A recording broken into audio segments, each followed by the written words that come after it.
Yeah, I want to start out by saying why this matters so much.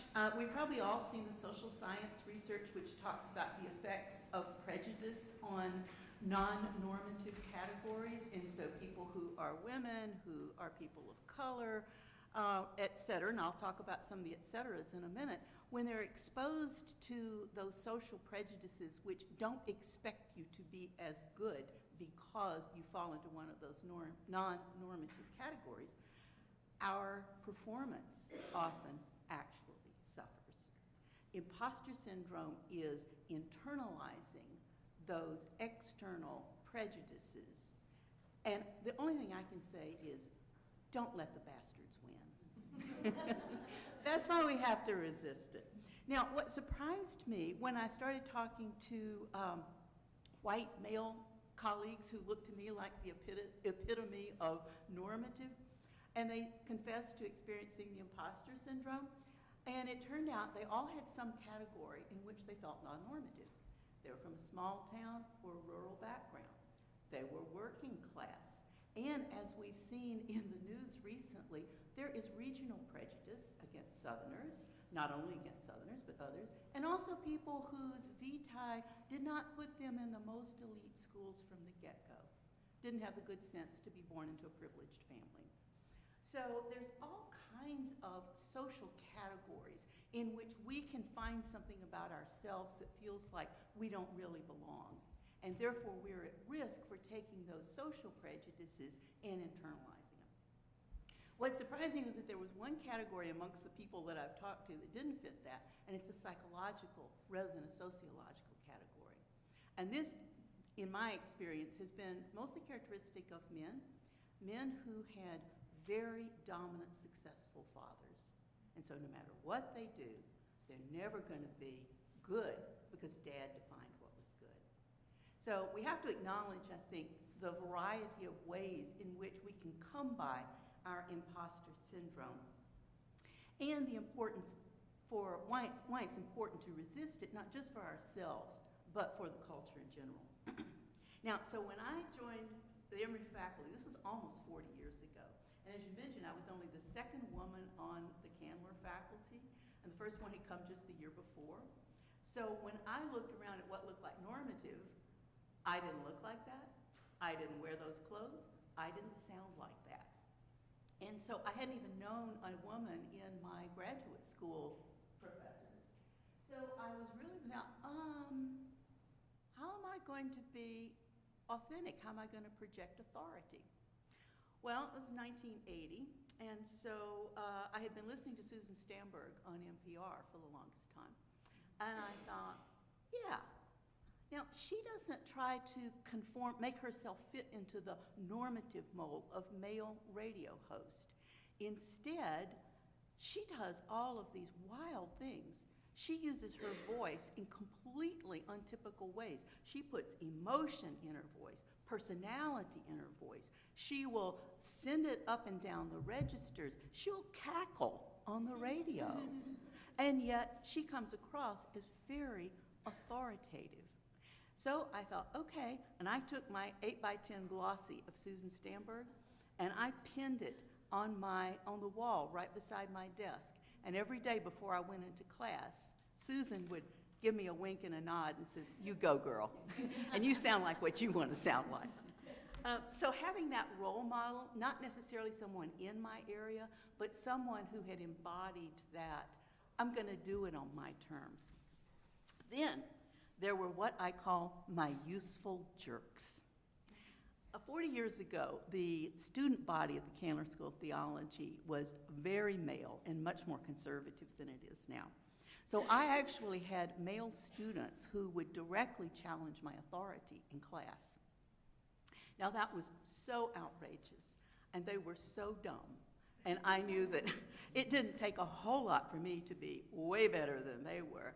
And so claiming my expertise, my authority, and demonstrating as nicely as I could that they were way out of line and didn't know what they were talking about was good exercise.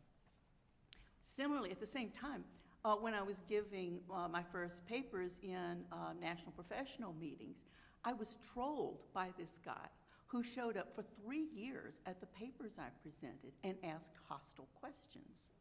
Now, I was presenting on a Dead Sea Scroll that I had published, and there were only 2 people in the world who were true experts on this thing, and I was one of them.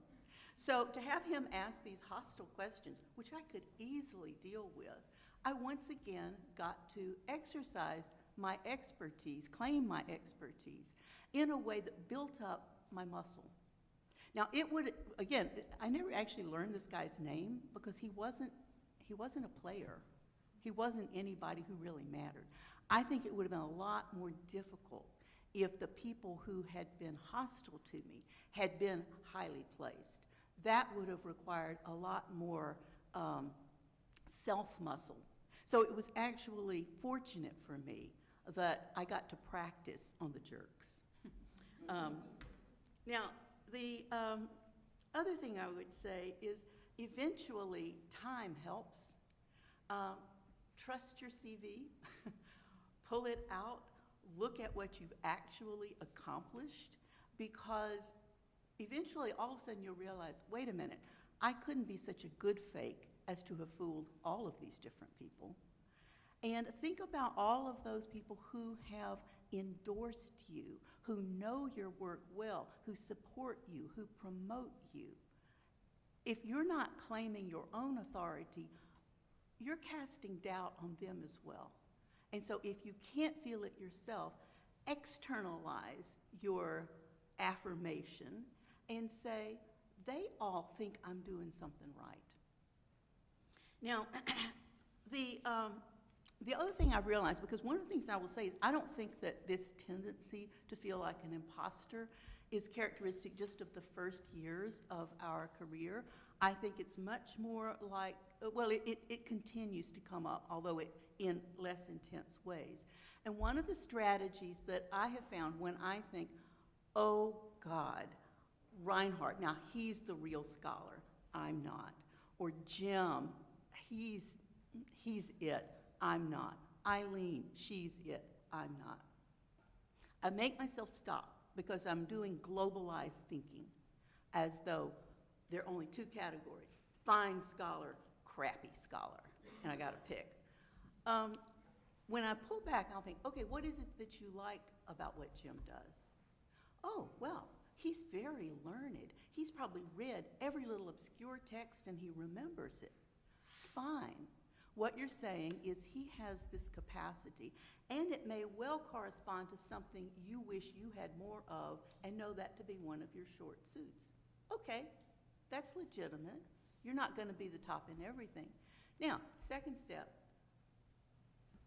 what does Jim not have that is one of your long suits? Jim's not nearly as synthetic as I am. He's not nearly as able to come up with an unusual angle. Finally, his work is probably not going to change the field as much as mine has a chance of doing. So I have to say, oh, it's not like there is only one kind of good scholar and he's it. No, it's an ecology of a lot of different ways of being good. And so I make myself break it down, not what's good, what's bad, but what qualities am I looking at? And I'll often say, wow, I wish I had more of that. That would make me a better scholar, but it doesn't mean that I'm not a good scholar. So I think that these ways of realizing, we're both claiming expertise, but also claiming a distinctive way of being in the world, a complementary way to other people's forms of excellence. And when we can do that, it's not a zero-sum game. It's not all or nothing. And I think that can be a way of, again, practicing claiming what you do have, even while being able to celebrate what some other people have as well. Imposter syndrome, I think, is like living with a chronic illness. What you're attempting to do is to recognize it's probably going to be with you always, and when you try to minimize the symptoms, and when it flares up, you try to do those things that are going to help you acknowledge it, but not let it control you. So some of those techniques that we learn, in meditation and whatnot, Oh yes, acknowledge the thought that has come to you. Examine it dispassionately. Exercise your curiosity. How straight, isn't that interesting? I just had that thought. And as silly as it may sound, I think it oftentimes works because you break its immediate emotional hold on your imagination. So yeah, I think it is important for us to resist. I think that sharing the fact that it shows up in so many ways amongst people we would not expect, and that we have various techniques that we can use for acknowledging it and minimizing it and getting on with the good work that we have to contribute.